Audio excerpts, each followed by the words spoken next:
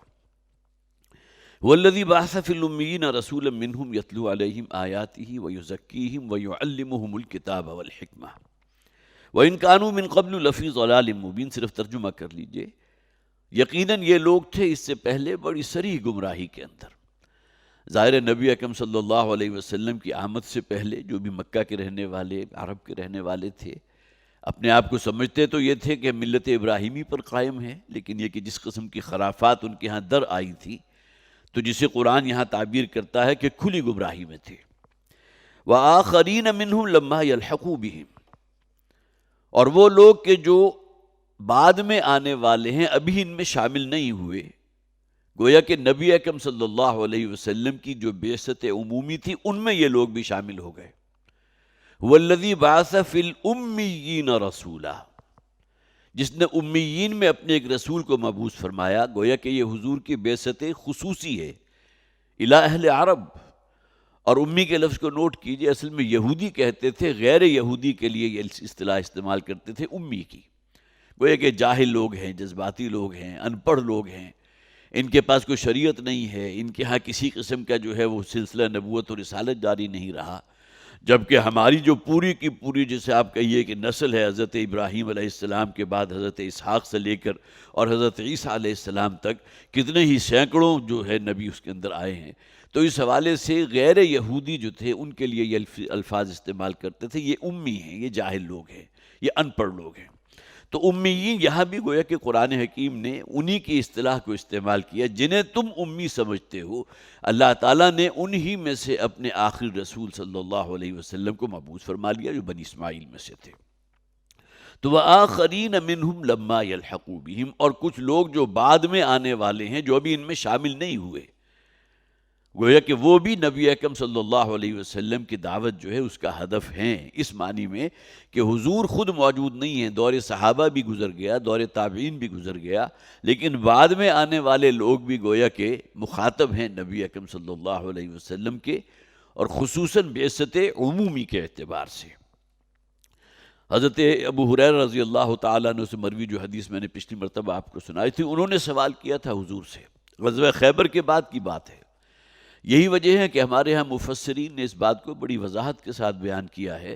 کہ سورہ مبارکہ کا پہلا رکوع جو ہے کہیں بعد میں نازل ہوا ہے حضور پر،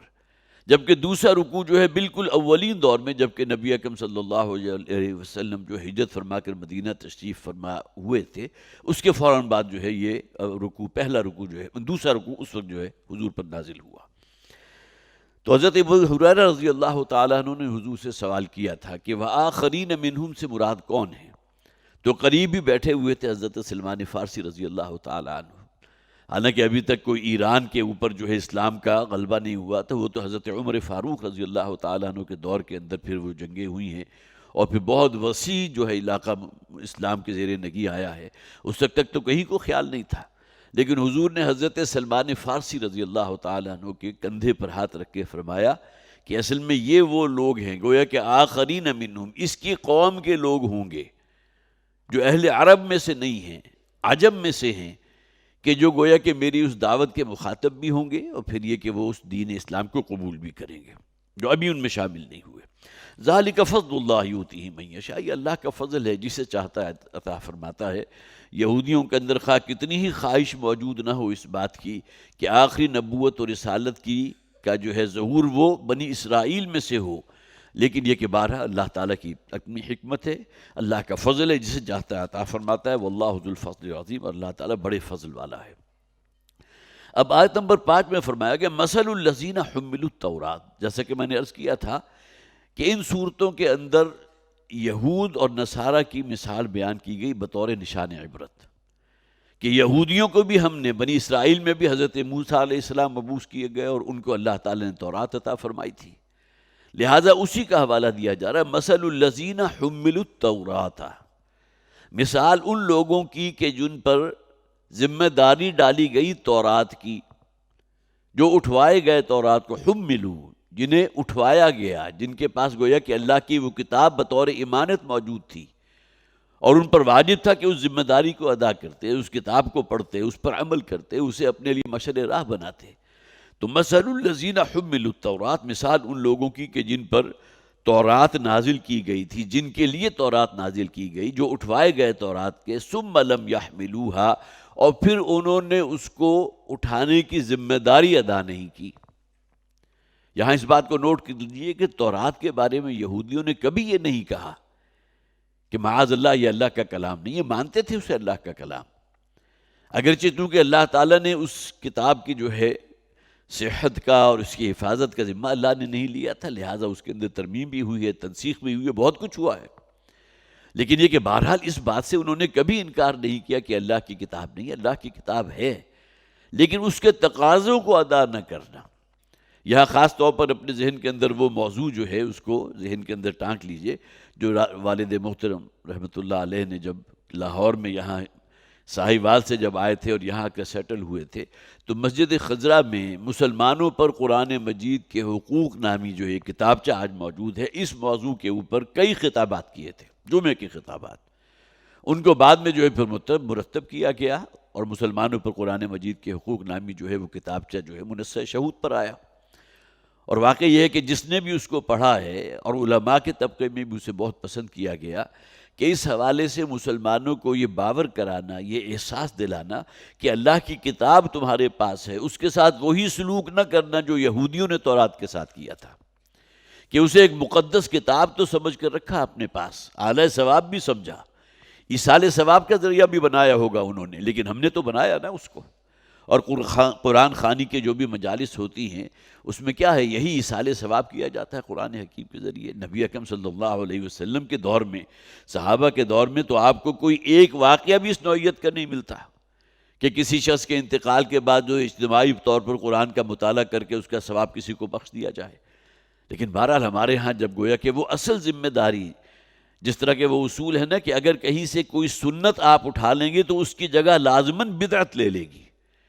یہی معاملہ ہے کہ قرآن حکیم کی جو اصل جو ذمہ داریاں تھے اس کو ادا کرنے کو تیار نہیں ہے، لہٰذا اس قسم کی بدعات جو ہیں وہ رواج پا گئی، جس کی کوئی اصل بھی نہیں ہے، کوئی بنیاد بھی نہیں ہے. تو یہاں خاص طور پر جو ذکر کیا گیا یہودیوں کا، تو اس اعتبار سے کہ جو ذمہ داری ان کی تھی، وہ کتاب جو اللہ نے ان کے لیے نازل فرمائی تھی، جو کتاب ہدایت تھی، ثم لم یحملوها، اس کے بعد انہوں نے اس کی ذمہ داریوں کو ادا نہیں کیا. یہاں ہمیں اپنا جائزہ ضرور لینا چاہیے. یہاں تو جو لوگ موجود ہیں، میں سمجھتا ہوں ان میں سے کوئی بھی ایسا نہیں ہوگا کہ جو ان باتوں سے واقف نہ ہو کہ قرآن حکیم کے ہمارے کاندھوں پر کیا حقوق ہیں، ہمارے کیا فرائض ہیں، ہمیں کیا کرنا چاہیے قرآن کے ساتھ. لیکن ہے کہ عمومی طور پر جو مسلمانوں کی عظیم اکثریت ہے، ان کا کتنا کچھ تعلق قرآن کے ساتھ ہے، اس کو پڑھنے کے لیے دن آبادہ نہیں ہے۔ میرا خیال ہے کہ اگر آپ کہیں کوئی پرسنٹیج قائم کرنا چاہیں گے تو شاید 1% سے بھی کم ایسے مسلمان ہوں گے کہ جن کا باقاعدہ روزانہ کا معمول ہو کہ قرآن حکیم کی تلاوت کریں۔ یہ تو سب سے پہلے درجے کی بات ہے نا۔ اس کے بعد جو پڑھا ہے اس کو سمجھے تو صحیح کہ کہا کیا اللہ نے، ان کے رب کا تقاضا کیا ہے، کیا ڈیمانڈ ہے اللہ کی۔ جب ان کے علم میں آئے گا تو اب عمل کرنے کے لیے بھی گویا کہ فضا ہموار ہو جائے گی کہ اللہ تعالیٰ نے اگر یہ کتاب جس کی حفاظت کے ذمہ اللہ نے لیا آج تک من و عن اگر محفوظ ہے تو اس کا یہ تقاضا ہے کہ ہم اس پر عمل کریں، اسے مشعل راہ بنائیں۔ تو یہ وہ ذمہ داریاں تھیں جن کو یہاں تعبیر کیا گیا ثم لم یحملوها، اس کے بعد انہوں نے ان ذمہ داریوں کو ادا نہیں کیا۔ تورات کا جو بوجھ ان پر ڈالا گیا، بوجھ بئی مانا قرآن تو اللہ کی رحمت ہے ہمارے لیے، ہوا خیر مما یجمعون، جو کچھ تم جمع کرتے ہو تمام دولتوں سے بڑھ کر دولت ہی قرآن ہے جو اللہ کا کلام ہے جو ہمارے پاس یہاں محفوظ ہے۔ لیکن اگر ہم ان کو تقاضوں کو ادا نہیں کرتے تو گویا کہ پھر ایک اعتبار سے اللہ کی نگاہ میں ہم مجرم ہیں۔ اس دنیا کو حاصل کرنی ہے تو کے لیے تو دن رات ایک کر دیں، اپنی جیسے آپ کہیے کہ اپنے آپ کو جو ہے ایک اونٹ کی طرح یا لدو بیل کی طرح جو ہے ہم لگا دیں، لیکن قرآن حکیم کا علم حاصل کرنے کے لیے، اس کو سمجھنے کے لیے کچھ معمولی شدھ بدھ عربی کی رکھیں تاکہ کہ قرآن آپ پڑھیں۔ قرآن حکیم کے تو الفابیٹس بھی وہی ہیں جو ہماری اردو زبان کے ہیں۔ جیسے کہ والد محترم کہا کرتے تھے رحمۃ اللہ علیہ کہ آپ اردو زبان کا کوئی ایک فقرہ نہیں بول سکتے، جملہ نہیں بول سکتے جس میں عربی کے الفاظ موجود نہ ہوں۔ تو گویا کہ ہمارے پاس تو کوئی دلیل اور حجت موجود نہیں ہے اللہ کی جناب میں پیش کرنے کے لیے کہ اس کے باوجود کہ اردو اور عربی کے الفابیٹس ایک ہیں، ایک دوسرے سے انتہائی ملتے جلتے ہیں۔ قرآن حکیم کی بڑی ثقیل اصطلاحات جو ہیں وہ ہماری اردو زبان میں استعمال ہوتی ہیں، اور وہ مادہ کہ جس سے وہ ثقیل اصطلاح جو ہے وہ وجود میں آئی ہے، اس کو اگر آپ دیکھیں گے تو معلوم ہوگا کہ یہ تو وہی ہے کہ جو ہم اردو زبان میں استعمال کر رہے ہیں، لیکن یہ کہ اس کا اصل اخراج جو ہوا ہے وہ عربی زبان سے ہوا ہے۔ تو یہ تمام چیزیں گویا کہ جس کی طرف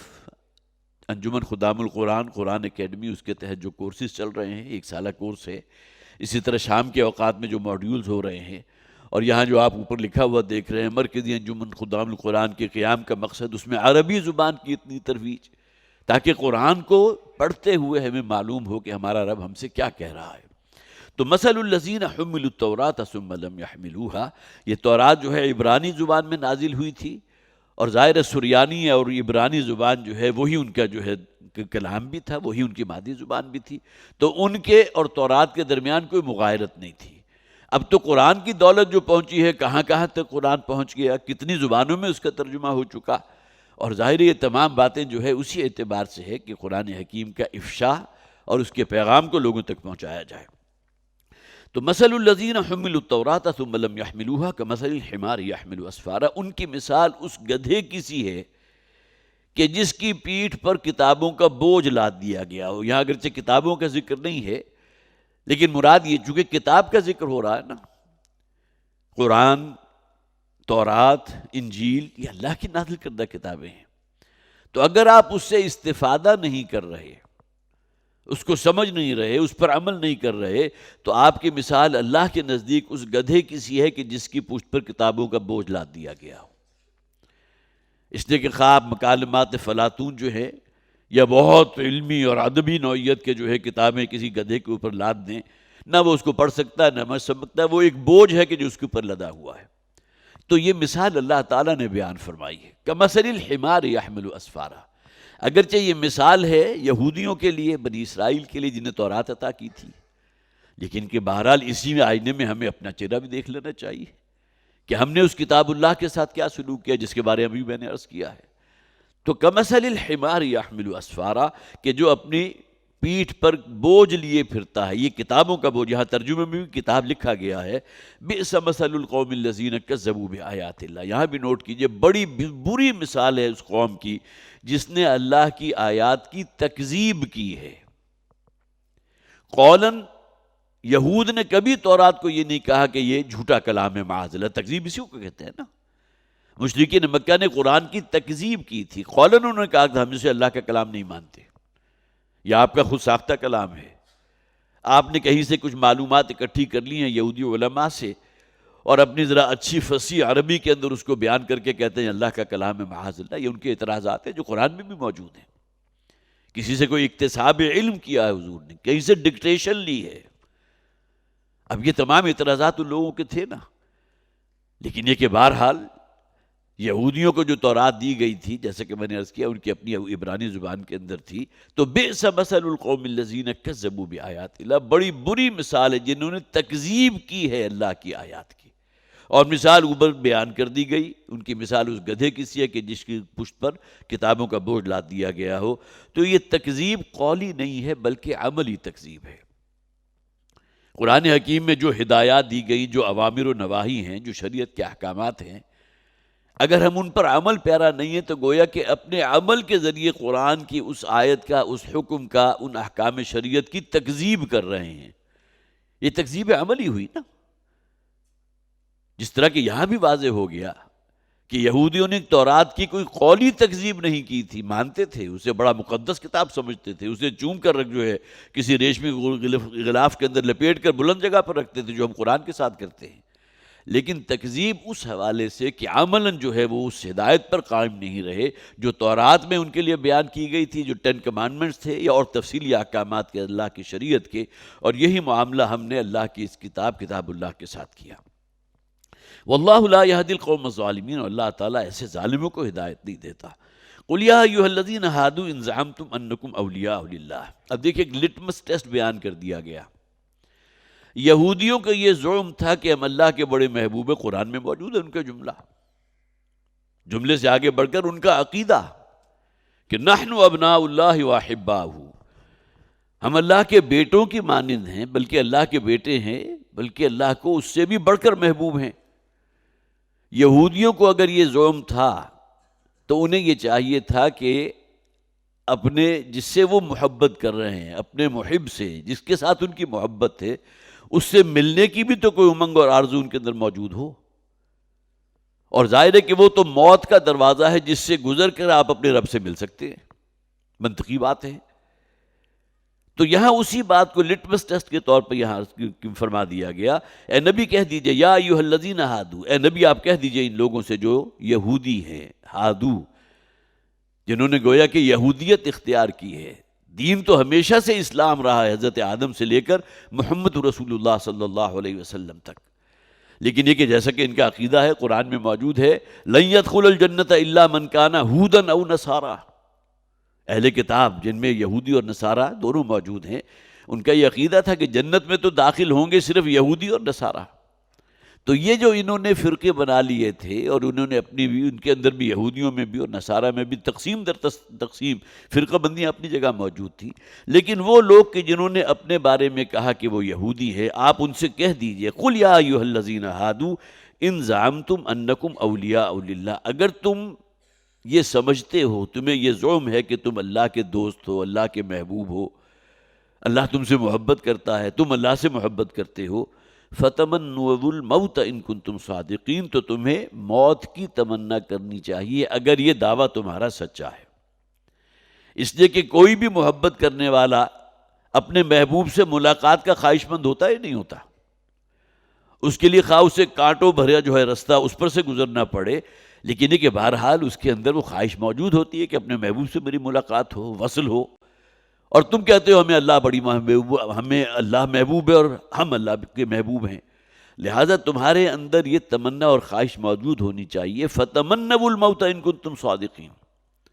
تو پھر تو تمہیں چاہیے کہ موت کی تمنا کرو اگر تم واقعتاً سچے ہو. اور اللہ والوں کا واقعتاً یہی معاملہ ہوتا ہے. جو مرگ آیا تبسم پر لب اوست, ان کے تو چہرے پر تبسم رقصاں ہوتا ہے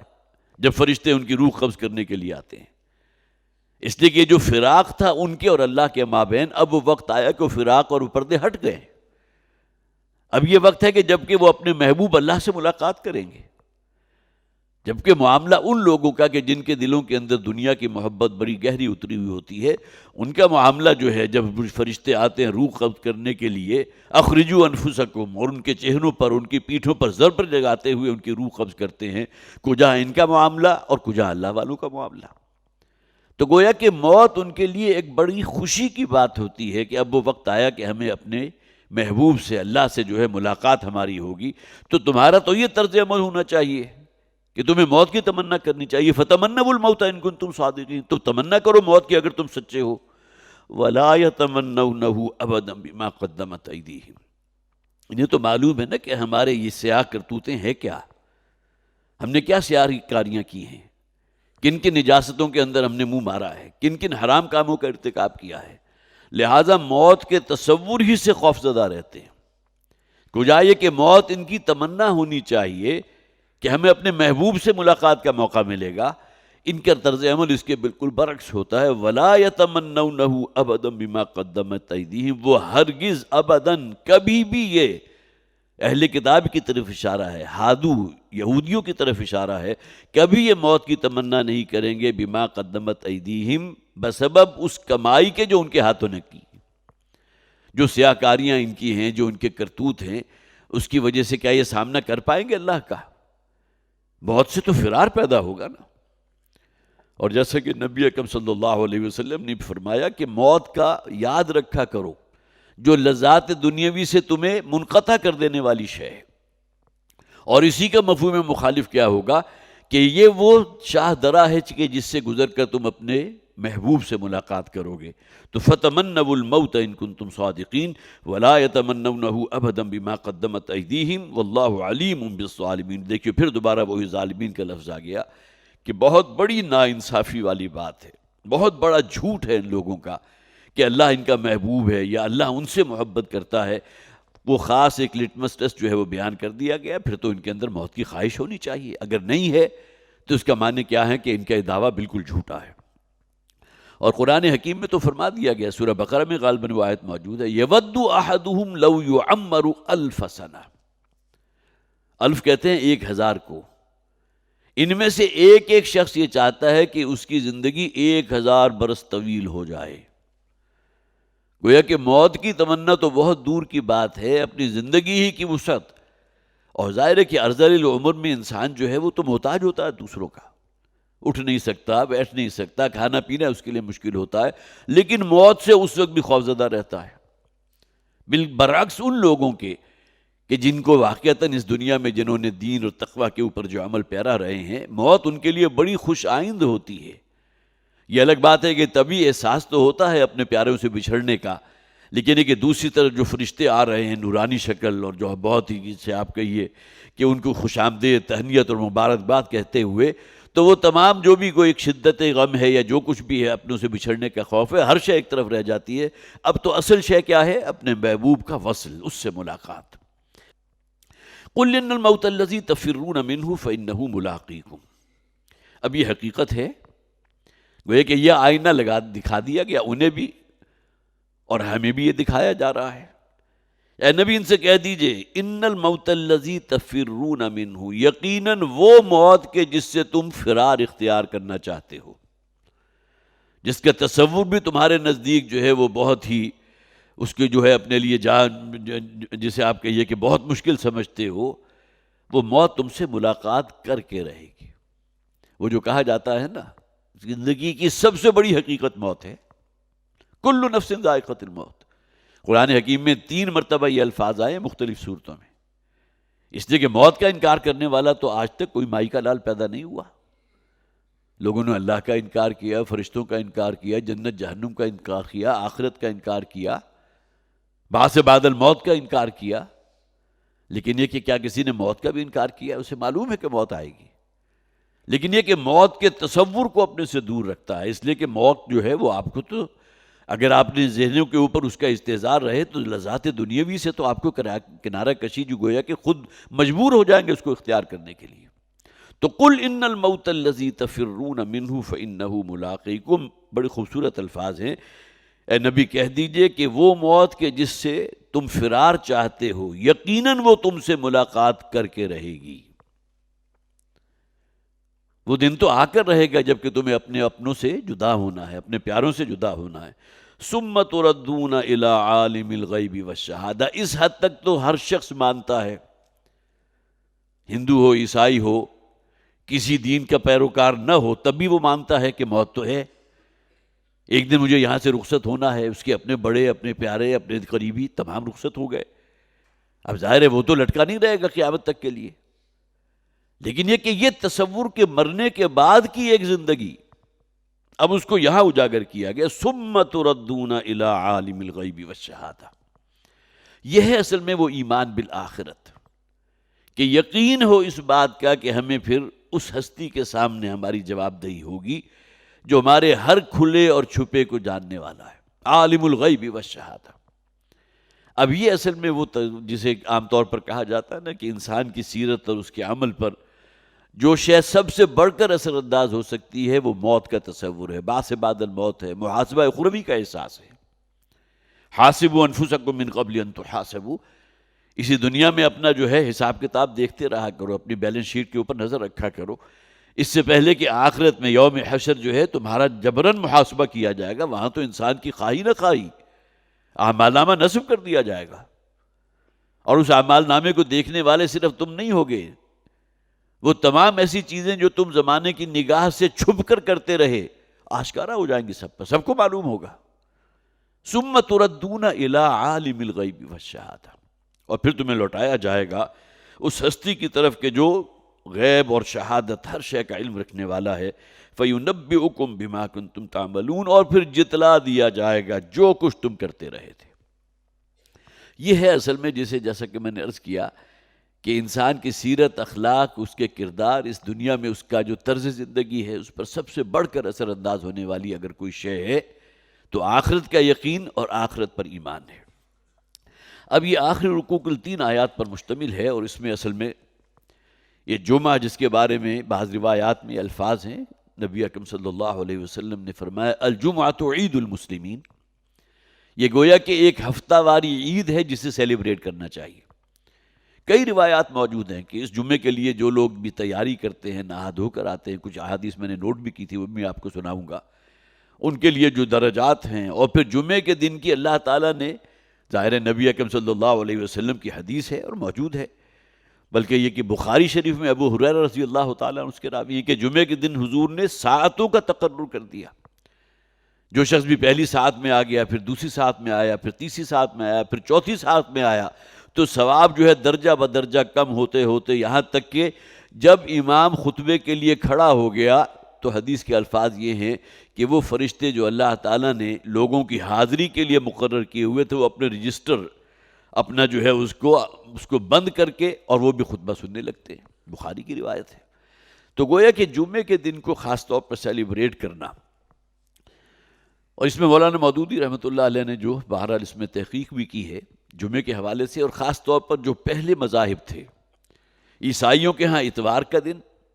اور یہودیوں کے ہاں ہفتے کا دن. حدیث میں یہ الفاظ موجود ہیں کہ اللہ تعالیٰ نے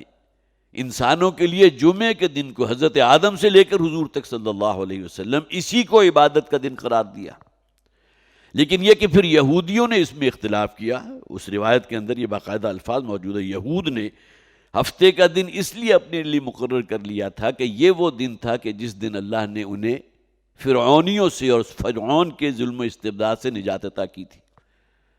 اور بنی اسرائیل کی نگاہوں کے سامنے فرعون اور آل فرعون کو سمندر میں غرق کر دیا. اس دن کو انہوں نے اپنے لیے مقدس سمجھا اور وہ ہفتے کا دن تھا. لہٰذا انہوں نے آج بھی یوم السبت یا شبات کہتے ہیں اس کو، اور ان کے ہاں اس کے اوپر پوری طرح عمل ہوتا ہے. پچھلے دنوں میں دیکھ رہا تھا ایک صاحب جو ہے وہ کہیں وہاں گئے ہوئے تھے، بیت المقدس بھی، یروشلم بھی، پھر خاص طور پر یہودی علاقے میں بھی گئے. تو یہاں تو آپ کی دکانیں بھی کھلی ہوئی ہیں اور کاروبار بھی ہو رہا ہے، تجارت بھی، منڈیاں لگی ہوئی ہیں، سب کچھ ہو رہا ہے. لیکن ان کے ہاں ابھی بھی اتنا تقدس ہے یوم السبت کا، شبات کا، جسے شبات کہتے ہیں، کہ آج بھی ان کے ہاں کوئی دکان کسی قسم کا لین دین پورے دن صبح سے لے کر شام تک.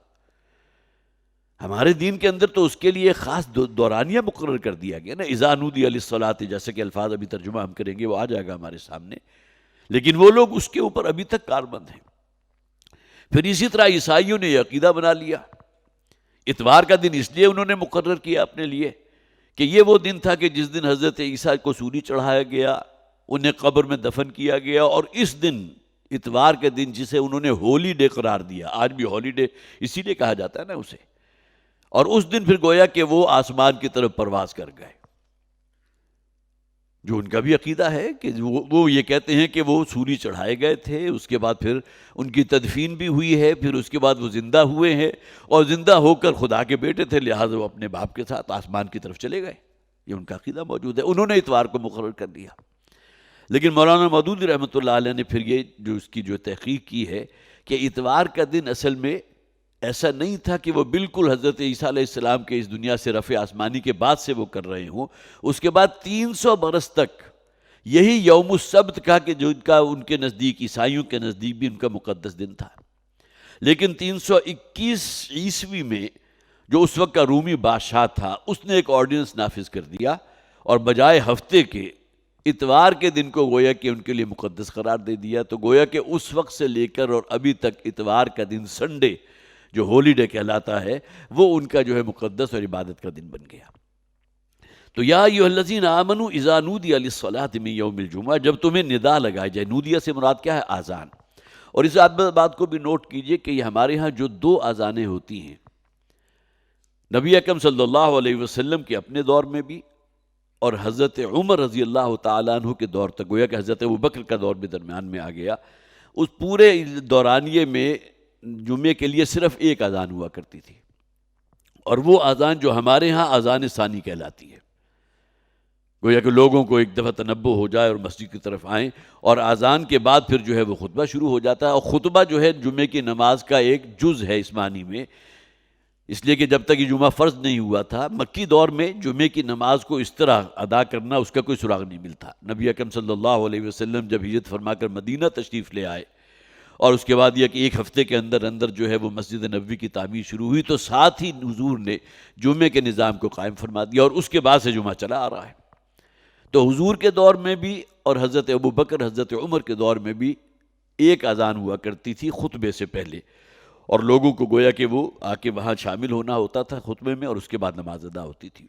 لیکن حضرت عثمان کے دور میں جب کہ مدینہ کی آبادی کچھ بڑھ گئی، تو انہوں نے پھر اس کا اہتمام کیا کہ اذان اول کا بھی جو ہے آغاز کر دیا،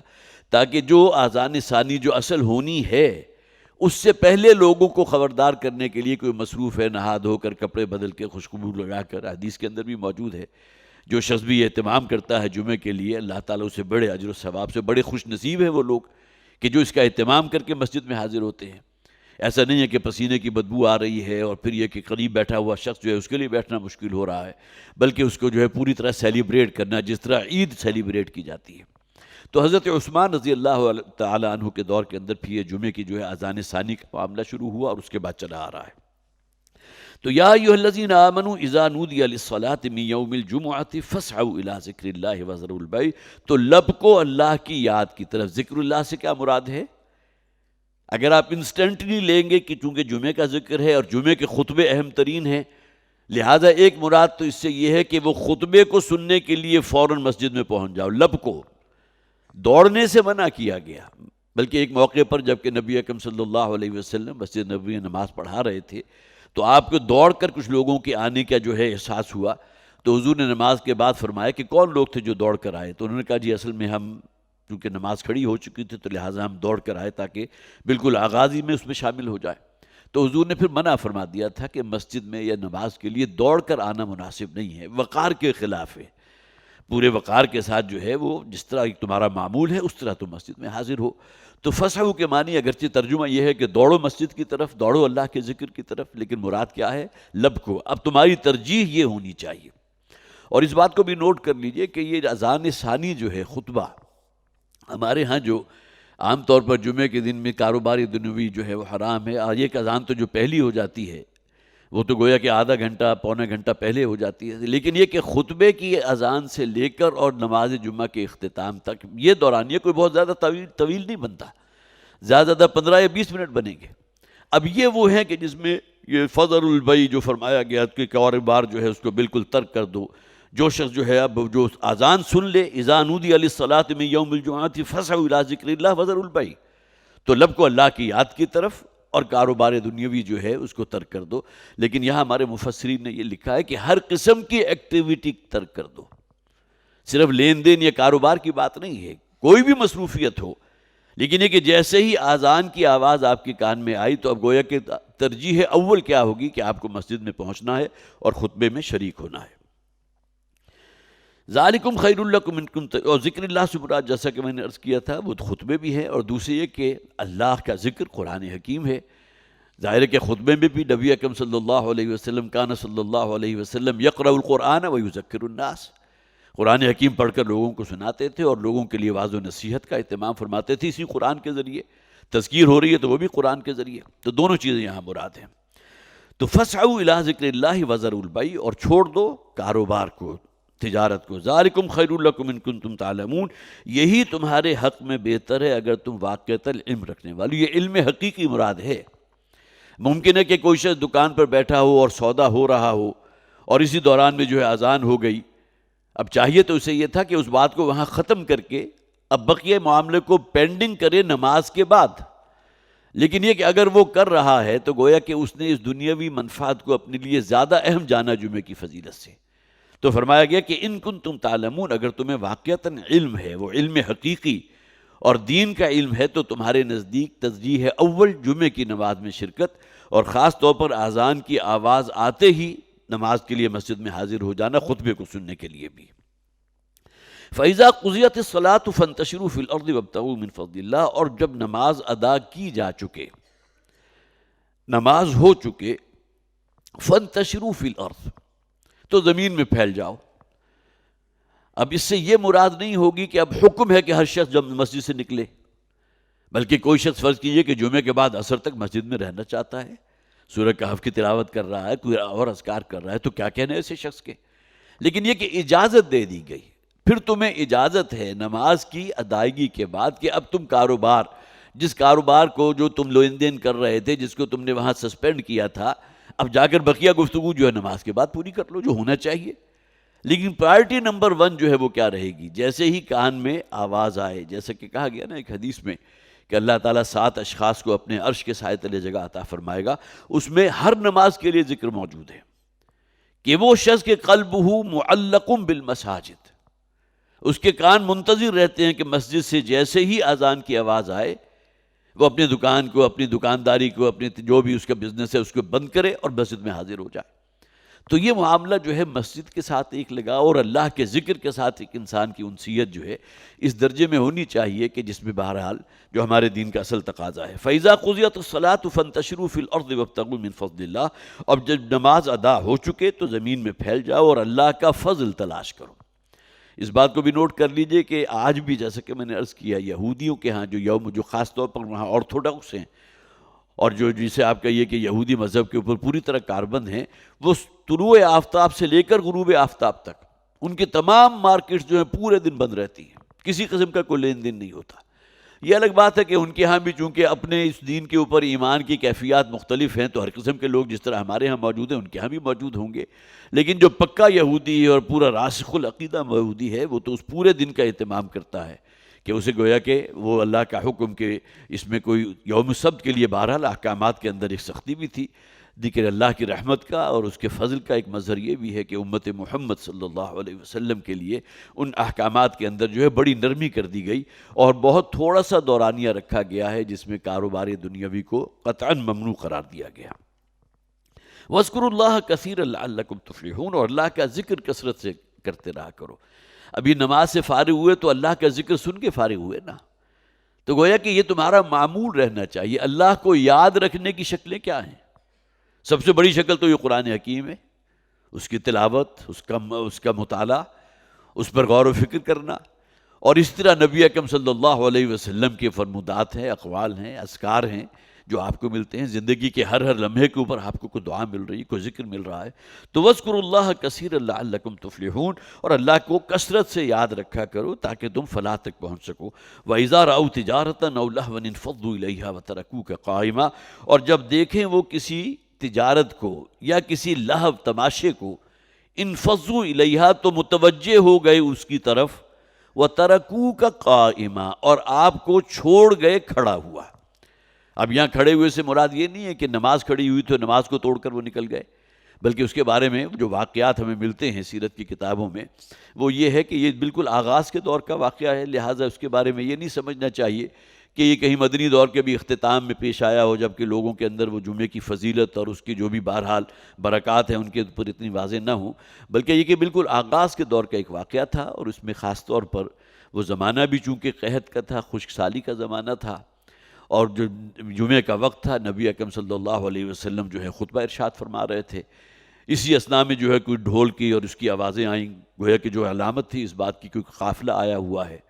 اور ممکن ہے مخصوص قسم کی آواز ہو، تو اس سے یہ بھی لوگوں کو پتہ چل گیا کہ غلہ جو ہے کہیں سے آیا ہے، یا کچھ اجناس جو ہوتی ہیں وہ کہیں موجود ہیں، تو لوگ جو ہے اس خطبے کو چھوڑ کر ادھر چلے گئے، اور بعض روایات میں صرف 12 صحابہ جو ہیں وہ حضور کے ساتھ رہ گئے۔ تو جیسے میں نے عرض کیا کہ ایک اس میں گنجائش موجود ہے کہ چونکہ بالکل پہلے دور کا واقعہ ہے جبکہ وہ جمعے کی فضیلت ہوئی تھی، لہٰذا اس کی اہمیت شاید صحابہ کے اوپر، ان لوگوں کے اوپر اس درجے آشکار نہیں تھی۔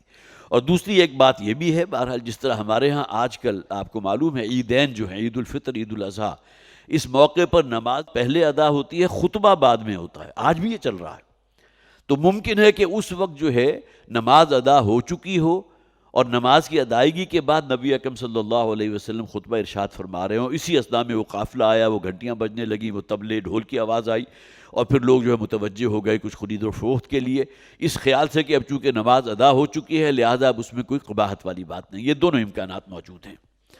تو وَإِذَا رَأَوْا تِجَارَةً أَوْ لَهْوًا انفضوا إِلَيْهَا وَتَرَكُوكَ قَائِمًا، اور جب دیکھا انہوں نے ایک تجارت کو، یا یہ کہ کسی بھی ایسے کوئی تماشا، کوئی کچھ بھی چیز ہو سکتی ہے جو انسان کو اپنی طرف اٹریکٹ کر لے، تو وہ اس کی طرف متوجہ ہو گئے، چل پڑے اس طرف، اور آپ کو چھوڑ گئے کھڑا ہوا۔ یہاں نوٹ کر لیجئے کہ خطبہ جو ہے وہ کھڑے ہو کر دیا جاتا ہے، یہ بیٹھ کر خطبہ، بلکہ بعض روایات بھی ہیں کہ نبی اکرم صلی اللہ علیہ وسلم کے دور یا بعد میں کسی شخص تھا کہ جو جمعے کا خطبہ بغیر کسی عذر کے بیٹھ کر دے رہا تھا، تو اس پر ایک صحابی نے توجہ دلائی کہ نبی اکرم صلی اللہ علیہ وسلم نے کبھی خطبہ جو ہے بیٹھ کر نہیں دیا، ترکوک قائمہ۔ سب سے بڑی دلیل یہ بھی ہے کہ آپ کھڑے ہو کر خطبہ ارشاد فرما رہے تھے، اور اسی حالت میں کچھ لوگ جو ہے متوجہ ہو گئے اس قافلے کی طرف جس کے پاس وہ غلہ اور اجناس موجود تھا۔ قل ما عند اللہ خیر من اللہو ومن التجارہ، اے نبی کہہ دیجئے کہ جو اللہ کے پاس ہے، ایک تو جمعے کی فضیلت سے محروم ہو گئے، خطبے میں بھی آخر کیا ہو رہا تھا؟ نبی اکرم صلی اللہ علیہ وسلم کوئی تذکیر فرما رہے تھے، لوگوں کی نصیحت کی باتیں کہہ رہے تھے، اس کو چھوڑ کر غافل ہو گئے اور اس طرف متوجہ ہو گئے۔ تو قل ما عند اللہ خیر من اللہو ومن التجارہ، اللہ کے پاس جو اس کا ریوارڈ تھا اگر تم وہیں بیٹھے رہتے، اور جو اجر و ثواب تمہیں ملتا اللہ کے ذکر سے استفادے کا، تو وہ کہیں بہتر ہوتا اس تجارت یا لہو سے کہ جس کی طرف تم متوجہ ہو گئے۔ اسی واقعے کی طرف اشارہ ہے، واللہ خیر الرازقین، اور اللہ تعالیٰ بہترین رزق دینے والا ہے۔ یہاں یہ سورہ مبارکہ سورہ جمعہ کی 11 آیات جو کل 2 رکوع تھے، اور دوسرے رکوع کی ہم نے 3 آیات آج پڑھی ہیں، اللہ تعالیٰ ہمارے اندر یہ جمعے کے حوالے سے بھی وہ جذبات پیدا فرمائے۔ کچھ احادیث میں نے خاص طور پر نوٹ کی تھی، لیکن یہ کہ بہرحال میرا خیال ہے کہ 1-2 منٹ میں آپ کو میں سنا بھی دیتا ہوں۔ بخاری کی روایت ہے، حضرت جابر بن عبداللہ رضی اللہ تعالیٰ عنہ اس کے راوی ہیں، حضور فرماتے ہیں کہ بلکہ یہ تو ہر اذان کے بارے میں، جو شخص بھی نماز کی اذان کو سننے کے بعد اپنے زبان سے ان کلمات کو ادا کرے گا، یہ بھی نوٹ کیجئے کہ کس قدر ایک ہمارے لیے جو ہے وہ حوصلہ افزائی والی بات ہے، متوجہ کرنے والی بات ہے، اور یہ دعا ہر شخص کو یاد ہونی چاہیے۔ ظاہر ہے کہ ہمارے ہاں مسلمان ملک ہے، اذان کی ایک نہیں بلکہ کئی کی، آپ اگر مغرب کے اوقات میں کہیں باہر بیٹھے ہوں تو بیک وقت کئی اذانوں کی آواز جو ہے آپ کے کانوں میں آ رہی ہوتی ہے۔ اب ہر ایک کا جواب دینا ممکن بھی نہیں ہوتا، لیکن جو سب سے زیادہ پرومیننٹ ہے کم سے کم یہ کہ اس کا جواب دینا، وہی الفاظ دہرانا جو اذان کے الفاظ ہیں، اور اس کے بعد وہ جو دعائیہ کلمات جو حضور نے سکھائے اور الفاظ ہیں۔ بخاری شریف کی روایت، حضرت جابر بن عبداللہ رضی اللہ تعالیٰ عنہ، جو شخص بھی اذان سننے کے بعد ان الفاظ کو ادا کرے گا، اللہم رب هذه الدعوة التامة والصلاة القائمة آت محمدا الفضیلة والوسیلہ وابعثه مقاما محمودا الذی وعدتہ، تو حضور فرماتے ہیں کہ قیامت کے دن وہ مجھے اپنا شفاعت کرنے والا پائے گا۔ اب صرف ان الفاظ کو پورے شعور کے ساتھ اس خیال سے کہ اللہ کے رسول صلی اللہ علیہ وسلم کی شفاعت، غلطیاں ہو جاتی ہیں ہر شخص سے، توبہ ہی کرتا رہے، اپنا رخ بھی سیدھا رکھے، ساتھ ہی حضور کی شفاعت کا متمنی بھی رہے۔ اسی طرح حضرت عبداللہ ابن عمر رضی اللہ تعالیٰ عنہ سے روایت ہے، یہ بھی بخاری شریف میں موجود ہے، کہ حضور نے فرمایا، تم میں سے ہر وہ شخص جو جمعے کی نماز کے لیے نہا کر آئے گا، اچھے کپڑے پہنے گا، خوشبو لگا کر آئے گا. وہی بات جو سیلیبریٹ کرتے ہیں، جس طرح ہم اہتمام کرتے ہیں عید کے لیے، تو جو بھی یہ کر کے آئے گا وہ بڑے نصیبوں والا شخص ہے. گویا کہ اللہ تعالیٰ نے اس کے لیے بھی بہت بڑا ایک جو ہے توشہ لکھ دیا آخرت میں. اسی طرح بخاری کی روایت حضرت ابو ہریرہ رضی اللہ تعالیٰ عنہ، اس کو ذرا تفصیل سے بیان ہونا چاہیے تھا، لیکن یہ کہ نبی اکرم صلی اللہ علیہ وسلم نے ارشاد فرمایا کہ جمعے کے دن اللہ تعالیٰ اپنے فرشتوں کو مقرر فرما دیتا ہے مسجد کے دروازوں پر کہ وہ آنے والوں کی حاضری لیتے رہیں. اب وہ الفاظ جو ہے میں اس کا مفہوم بیان کر رہا ہوں. تو جو لوگ بھی پہلی ساعت میں مسجد میں پہنچ جاتے ہیں تو اس حدیث کے بخاری کی روایت ہے، حدیث کے الفاظ ہیں اللہ تعالیٰ انہیں ایک اونٹ کے قربانی کا ثواب عطا فرماتا ہے. دوسری ساعت میں پہنچتے ہیں تو ایک بڑا بدنہ، جسے جانور کہتے ہیں، یہ گائے ہے یا اس وہ گویا کہ اونٹ ہی کے مماثل ہو گیا، لیکن اونٹ بہت بڑی شے ہے اور گائے اس کے مقابلے میں چھوٹی. دوسری ساعت میں آنے والوں کو کسی بیل یا گائے کی قربانی کا ثواب. تیسری ساعت میں آنے والے کو کسی مینڈھے یا بھیڑ یا بکری کی قربانی کا ثواب. چوتھی ساعت میں آنے والوں کو گویا کہ کسی نے ایک مرغی اللہ کے رستے میں دے دی. اور پانچویں ساعت میں آنے والے کو اللہ تعالیٰ اتنا ہی ثواب دے گا جتنا کہ ایک انڈا اللہ کے رستے میں صدقہ کر دیا جائے. اس کے بعد حدیث کے الفاظ یہ ہیں، پھر ان فرشتوں کو حکم ہوتا ہے وہ اپنے رجسٹر بند کر دیتے ہیں. گویا کہ اب یہ جو پانچویں ساعت ہے اس کے بعد الفاظ کیا ہیں، جب امام خطبے کے لیے کھڑا ہو جاتا ہے تو فرشتے اپنے رجسٹرز بند کر دیتے ہیں، اور اب آنے والا گویا کہ جمعے کی فضیلت سے قطعاً محروم ہے. اب ٹھیک ہے، اس نے ایک فرض ادا کر دیا، جمعے کی نماز ادا کر دی، خطبے میں بھی نہیں پہنچا، تو گویا کہ جمعے کی نماز تو صرف 2 رکعتیں رہ گئی نا، جبکہ یہ 2 خطبے جو ہیں وہ ابتدائی 2 رکعتوں کے قائم مقام تھے.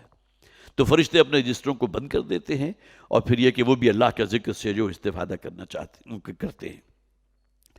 بس یہ 3-4 احادیث میں نے نوٹ کی تھی. بہرحال پھر وہی دعا ہے، اللہ تعالی ہمارے اندر بھی وہ احساس پیدا فرمائے، اور خاص طور پر جو آیات آج ہم نے پڑھی ہیں اس میں ہمیں بھی وہ پوری طرح اہتمام کرنے کی توفیق عطا فرمائے. بارک اللہ لی ولکم فی القرآن العظیم ونفعنی وإیاکم بالآیات والذکر الحکیم.